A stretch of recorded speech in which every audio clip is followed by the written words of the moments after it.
Hey, how's it going, everybody? So, if you're getting ready to go to Cape May to do some training, boot camp training there, they're going to give you a pocket guide. The pocket guide, when you get there, basically helps lay down like the guidelines where you're supposed to be at with the required knowledge, and basically, it gives you all the information you need while you're in boot camp training. So my goal in this video is to maybe provide a little bit of tips as far as when you are in boot camp, personal stories that happened to me while I was in boot camp, and at the same time, maybe talk about a little bit of information that's in here that I would say is very important for you to know. So let's go ahead and take it away with the first slide. So before leaving home, so of course, when you're getting ready to leave home, there's a lot of stuff in the helmsman book. Hopefully your recruiter gives you your helmsman book before you go. I would recommend that for everybody. If your recruiter hasn't given it to you, it's going to be like a little booklet. Has all the, basically has everything that the pocket guide has. So it's beneficial for you to receive that. In there, it tells you things you can take to boot camp, and I would recommend not taking everything they tell you because you don't really need it. Once you get to boot camp, they're gonna take a lot of things from you. I would say for guys, make sure you take a razor, a lot of razors if you can. Like take like 2 months of razors, just because you're gonna be shaving at least like 3 to 4 times a day. The CCs are very good at checking faces, and even if they see like a little hair somewhere right here, they'll just accuse you of lying, and it's not even worth it. Just take enough razors. Another thing too is take a toothbrush. Make sure you take some toothpaste because you're gonna be screaming your face off, and you don't want your breath to smell. I know some CCs hate that, so just take a toothbrush and take enough underwear. That's something I wish I would have taken because you're constantly sweating and you're gonna have to be changing out your underwear often. So just make sure you take enough underwear because it sucks if you don't. Especially because you're only washing like twice a week, maybe once a week, I believe. Kind of forgot. And yeah, you don't want to be hassling not having enough underwear and stuff like that. All right, secondly, make sure that you take enough envelopes and postage stamps and a little notebook with all your family's addresses. Make sure you have like their phone number, their address, and that way on Sundays when you get to write to them, you guys can go ahead and write to them if that's what you like to do. I would recommend not writing to them as often. You have there's a lot of other things you can be doing with your time, but if you have that privilege and you're able to just write to them and that's something that's very important to you, then go for it. I mean, why not? But personally, for me, I didn't really write too much just because I didn't have enough time because I was trying to play catch up because I didn't know the required knowledge. So for me, it was very hard. Another tip is stop vaping. So if you like to wake up to hit the vape, or if you're a cigarette smoker, or if you drink a lot of caffeine, just go ahead and cut that now. You're not gonna have it there. It's also a great time for you to quit smoking. Like if you're a smoker, once you go to boot camp, you pretty much can quit smoking because you won't have no vapes or smoking or anything like that. I would say make sure you're in some decent shape. So yeah, just make sure you're in shape. I know for me, I focused more on like being in shape rather than the knowledge. So I kind of got screwed. I'll tell you guys later on a little bit story, what happened to me, as far as like getting rephased. Yeah, I got rephased, which kind of sucked. Also, enjoy eating food that you really love. Hang out with your family, have a good time. Don't stress it so much. Don't like overthink it too much. Like you're going to boot camp. It's gonna go by quick and you're gonna have a good time. Make sure you pay off your bills on time. Pay them in advance or have someone look out for you as far as like give them some money so they can pay your bills. And try to have at least $100 in your account just because there's gonna be times when towards the end where you're going to have time to be able to maybe buy more razors and stuff like that. So just have a little bit of cash or some extra money. That way you can go ahead and purchase those items if you need to. All right, so This is a little bit of history. The reason why this is important and the reason why I added it to this is because if you're going to be joining the service, it's kind of beneficial for you to know like what the service is, the one you're joining, and what it's about. I have a little monitor up here, so I'm going to kind of read some of it. But basically, the Coast Guard is a military maritime multi-mission service operating with the Department of Homeland Security, dedicated to the safety and security of the American people. The Coast Guard traces its roots to the United States Revenue Cutter Service, established by Alexander Hamilton, the father of the Coast Guard, under the Department of Treasury on August 4th, 1790, blah, blah, blah. Yeah, take your time and read all this. But down here, it also tells you like the armed forces, where they fall under, and Coast Guard right here, we fall under Department of Homeland Security. It's very important for you to know this, even though it might seem kind of boring. There is CCs out there that will ask you like, what year was the Coast Guard created, or how many branches are there, or how many blah blah blah. They can come up with anything, and like it's good to just kind of know some background as far as like the history of the Coast Guard and little stuff like that. So and it's also good because then you can tell your parents all about it. All right, suicide prevention and signs. So the reason I put this one in here is because in boot camp it gets pretty intense. I mean, like, you're in there, you're sweating, and you guys are doing all these little workouts, and there's people that aren't as like brave and courageous as everybody out there, and some that are a little bit weaker than others, and you're gonna see this a lot. Like when I was there, a lot of people, like, I mean, there's a lot of people that really go through things like this where they feel like killing themselves, or they feel like quitting, and they need your help, they need your support. So it's important that when you go to boot camp, like, don't be so selfish. Like, yeah, if you're a strong guy and you know all your knowledge, and you are doing amazing, and you feel like you can do the workouts very easily and stuff like if you see someone that's falling behind, or if you see someone that's going through something, like, of course, like, let it be known, like, say something, like, call out to your CC. And of course, in your helmsman book or in your pocket guide, there's like little things, little tips on what to do. Like, these are some right here. So if someone appears depressed, sad, fearful, hopeless, poor of appetite, poor sleep, that happens a lot too. Like, some people are so stressed out, and you're standing duty throughout your training and stuff like that, that sometimes you don't get good sleep. Sometimes you're not eating good.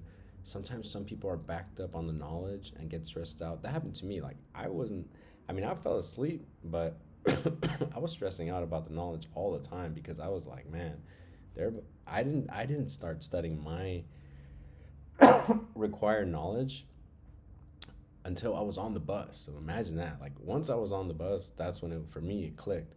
Well, there's a lot of people that I didn't lack on the fitness side, so it benefited me that I was fit. So I didn't get like, there wasn't a lot of attention on me when it came to the fitness side. But when it came to the knowledge, I didn't know a whole lot. But there's people that just mentally or emotionally are going through some things, and you'll see them throughout your training. So just look out for them. Be a good shipmate. Get them help, and always like announce it. Let somebody know what's going on.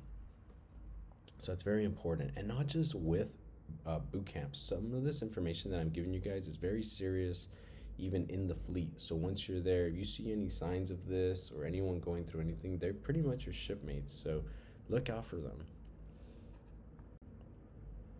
All right, so next we go into the hazing and bullying and sexual assault. So for this section, this one's very important because a lot of people won't graduate from recruit training because of some of these stuff. Like, you don't want to be hazing, bullying, or sexually assaulting anyone. When I was there was a guy who got masted for making advancements towards a woman that didn't want anything to do with that.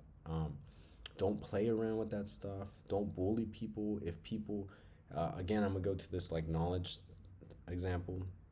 If someone doesn't know the required knowledge, if someone is not maybe able to do a certain amount of push-ups, or if someone's not able to run as fast as you, don't put them down. Don't make them feel bad. At the end of the day, you guys are a company.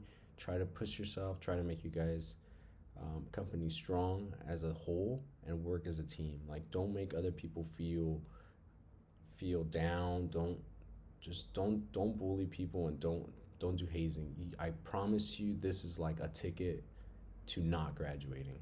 This is not tolerated in the fleet at all. So it's good for you to adopt these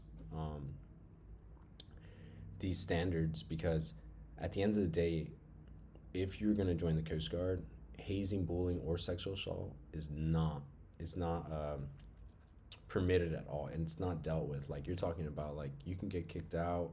It's very easy for people. There's just, along with alcohol incidents and sexual assault or hazing or bullying, it's not tolerated. Don't do it. Go in there, help your shipmates out, and just be a good guy. So this is one that's very important. Your 11 general orders.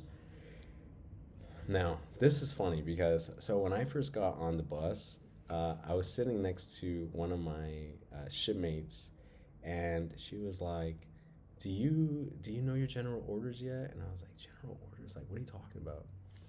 So she pulls out her helmsman book, and she's like, "Yeah, you have to know all these general orders." I was like, "Are you freaking serious?" And I'm like, we're already heading to Cape May. We're like an hour away on the bus. And I was like, "Are you freaking serious? Like, I gotta learn all these general orders." She's like, "Yeah, you have to know them all." And man, I wish I would have known all this. If I knew this required knowledge, I would have banged boot camp out so easily. But it's not just like knowing the required knowledge. It's also like saying it under pressure. Like, it's not like they're just gonna be like, "Yeah, tell me your first general order." No, you gotta, like, if you want to really perfect these, you want to like look at a mirror and just scream your face off, like yell these general orders, like, "Petty Officer Rodriguez, Seaman Recruit Fargo, my first general order is," and then basically like start learning to talk like that too. Like, just scream, and yeah, scream your face off, and that'll help you out a lot. But yeah, if you guys get the chance to pause this screen and write these down, learn these, really good.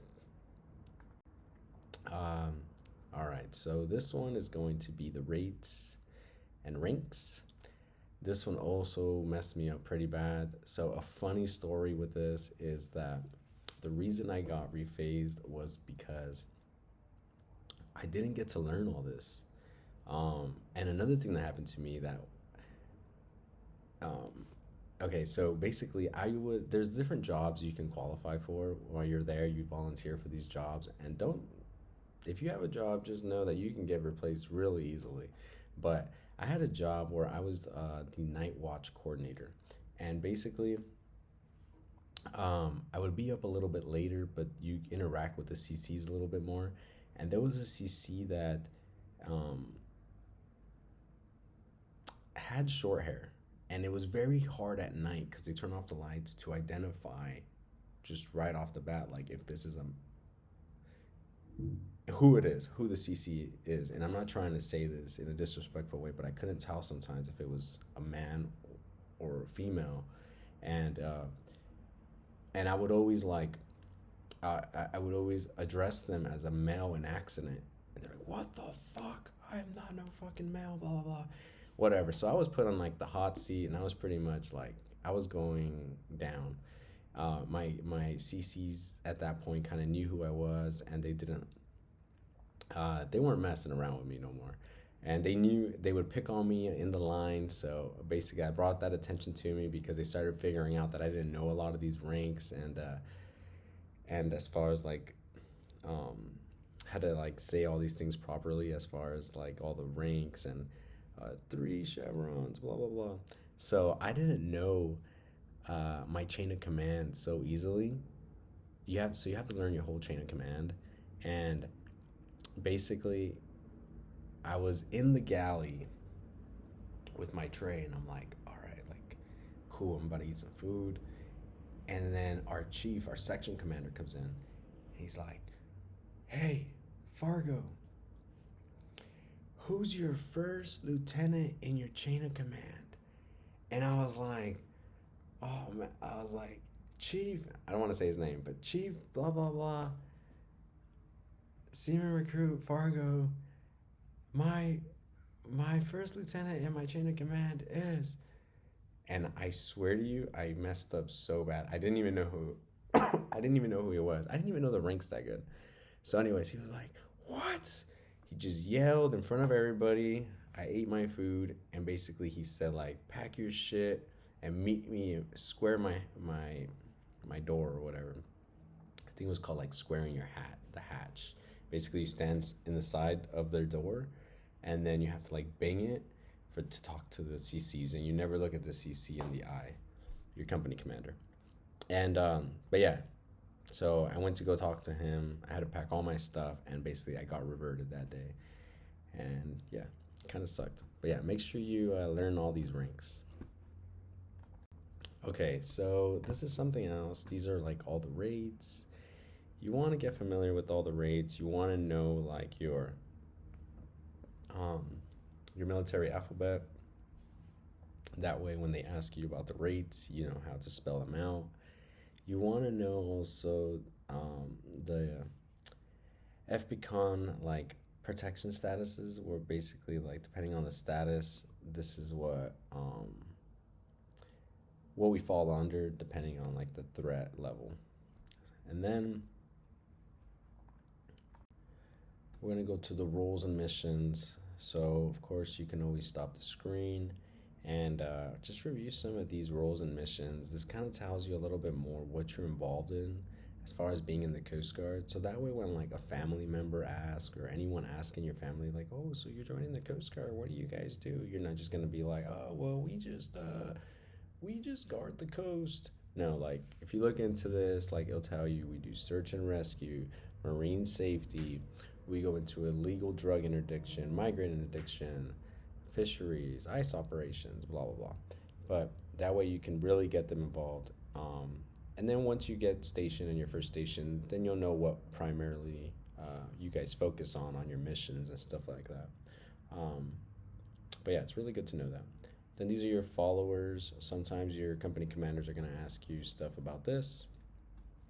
Make sure you know that. These are your flags. It's kind of good for you to just know these flags, because regardless, when you're not just for recruit training, but also when you go to your station after, there's days you are going to have to put up these flags, like the prep pennant, prior to doing colors. Like you're gonna have to get qualified in a lot of stuff, and you need to know specific flags, especially when you're on a boat. So just learn all these, review all these things, and that way you can get a little bit more familiar. And then you're gonna have your different types of fires, like how to fight like a Bravo fire, Alpha fire, Charlie fire, Delta fire, and basically you just want to know really how to extinguish them and the characteristics, because they'll basically ask you like, how do you extinguish a Charlie fire? And then of course like you just have to know it. And it can be challenging. It can be a lot of all this knowledge. It can just be very intimidating, especially when you didn't get to study, or you didn't get the Helms book in time. And then apart from that, you're trying to get through boot camp, so it gets tough. Lastly, you guys are gonna go through learning the Semper Paratus song. It's a beautiful song. Check it out. Spotify. No, but check this out. I think you only have to learn this one. No, these two verses. So this verse and the chorus, and it's gonna be from Aztec Shore to Arctic Zone, to Europe and Far East. The flag is carried by our sign in times of war and peace, and never have we struck it yet, despite a foeman's might, who cheered and cruised and cheered again for show us how to fight. And they're like, we're always ready for the call. You fist pump it. But yeah, learn those two. It's so embarrassing. Like sometimes they'll make you sing it in the galley in front of everybody. So you'll like, they're like, um, Seaman Recruit Fargo, sing me Semper Paratus, and I'm like, and then they'll just mock you, and they're like, ready, dun dun dun dun dun dun dun and dun dun dun dun dun, and then you from actor, and then you start singing it. Your no, your nomenclature right here. Um, this is my piece nomenclature, and basically, you have to know every part of this gun. Sucks trying to learn all this when you're getting yelled at, so learn it beforehand. And yeah. So yeah, those are some stuff I would recommend to pause the screen or look at it if you don't have the Helms book. If you have the Helms book, then you're pretty much golden because you have everything you need there. If you don't have it, you can always ask your recruiter. All right, now I'm going to show you guys a cool little video. This was from a search and rescue case that we did out at sea. This guy was like 350 nautical miles out at sea, and he hit a well. He was like from Europe somewhere, and basically we rescued him.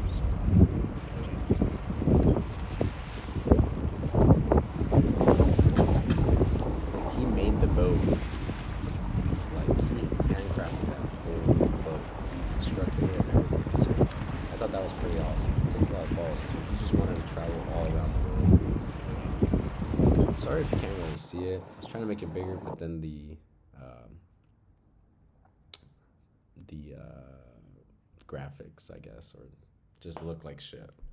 So but yeah. Anyways,